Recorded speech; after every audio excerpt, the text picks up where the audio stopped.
बिस्मिल्लाहिर्रहमानिर्रहीम। अस्सलाम वालेकुम फ्रेंड्स, कैसे हैं आप? उम्मीद है खैरियत से होंगे। आज मैं बहुत ज़बरदस्त रेसिपी बना रही हूँ अपने किचन में, जो कि है सीख कबाब की। नहायत ही आसान रेसिपी है और बहुत ही यमी बनते हैं। 1 टेबलस्पून कुटी हुई लाल मिर्च है, हाफ टेबल स्पून हल्दी है और धनिया पाउडर लिया है 1 टेबलस्पून और गरम मसाला लिया है मैंने 1 टेबलस्पून। सॉल्ट आप अपने टेस्ट के अकॉर्डिंग ले लीजिएगा। फिर इसमें 4 से 6 अदद हरी मिर्चें डाली हैं और 3 बड़े चम्मच मैंने हरे धनिए के डाले हैं। 1 बड़ी प्याज डाली है मैंने और अब इसे चॉप कर लेंगे चॉपर में। चिकन का कीमा मैंने लिया था हाफ केजी।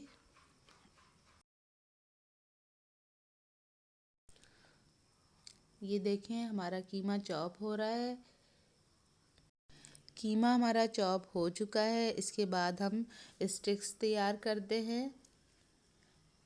ये वुडन मैंने स्टिक्स ले ली हैं, 4 स्टिक्स हैं। अब इनके साइडों पे इस तरह से धागा बांध देंगे हम, ताकि ये हिले ना, ऊपर नीचे ना हो। और इस तरह से कीमा बनाकर और स्टिक्स पे लगा देंगे। इसके किनारे अच्छी तरह से बंद कीजिएगा, हवा जाने की वजह से वो फिर सही पकते नहीं है, बार बार टूट जाते हैं कबाब हमारे। ये देखें बहुत अच्छी सी स्टिक तैयार हो गई। इसी तरह से हम तमाम स्टिक्स तैयार कर लेंगे। इसके बाद एक तवे पर घी डालेंगे। बहुत थोड़े से घी में तैयार हो जाएगा ये हमारा कबाब। ये देखें इस तरह से पहले एक साइड से इसे पकाएंगे, फिर उसके बाद साइड चेंज कर देंगे।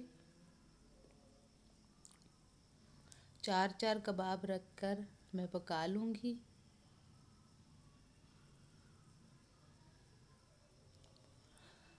कुछ देर बाद इसकी साइड चेंज करनी है, जब थोड़ा सा गोल्डन हो जाए।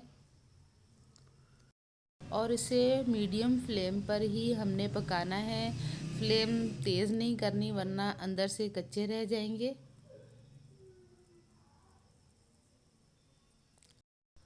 थोड़े से टाइम में और बचत के साथ हम घर में ही बहुत ही अच्छे उम्दा कबाब तैयार कर सकते हैं। आप मेरी रेसिपी को एक बार ज़रूर ट्राई कीजिएगा। मेरे चैनल को लाइक, शेयर और सब्सक्राइब कीजिएगा। ये देखें अब मैंने साइड चेंज कर लिए, कितना प्यारा कलर आ गया है और बहुत ज़बरदस्त खुशबू आ रही है। ये देखें हमारे कबाब रेडी होने ही वाले हैं। बहुत अच्छी खुशबू है, बहुत अच्छे तैयार हो गए हैं, कलर बहुत अच्छा आ गया है इसका। और ये देखें हम इसे मूली, गाजर, खीरे और टमाटर के साथ सर्व कर सकते हैं। केचप और चटनी भी इस्तेमाल कर सकते हैं। इसी के साथ इजाज़त चाहती हूँ। उम्मीद है आपको मेरी रेसिपी पसंद आएगी। दुआओं में याद रखिएगा। Thanks for watching. अल्लाह हाफिज़।